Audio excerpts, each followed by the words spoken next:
How to fix this site can't be reached error on your Windows. Hello and welcome back. If you're having that specific issue on your Windows, you may follow up these steps in order to fix it. One of the things you can do is just go ahead and clear the cache and cookies of your browser. There may be some corrupted data that may be causing the issue.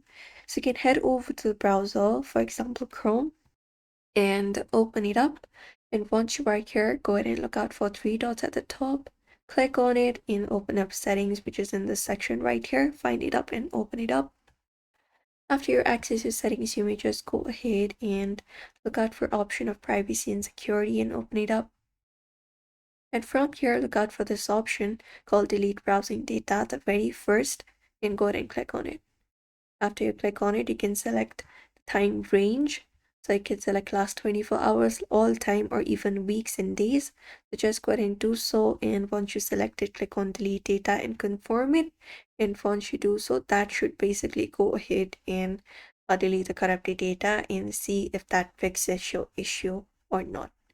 Otherwise, try restarting your router and even restarting your computer itself. So just go ahead and follow the process to do so.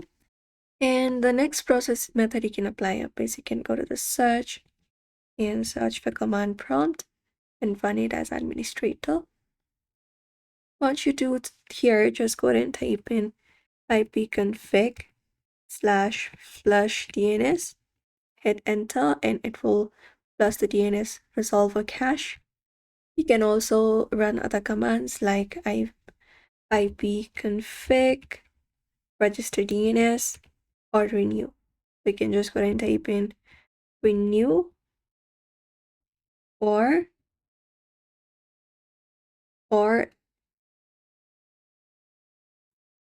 register DNS. So just go ahead and type it, which is this one right here, and that should fix your issue.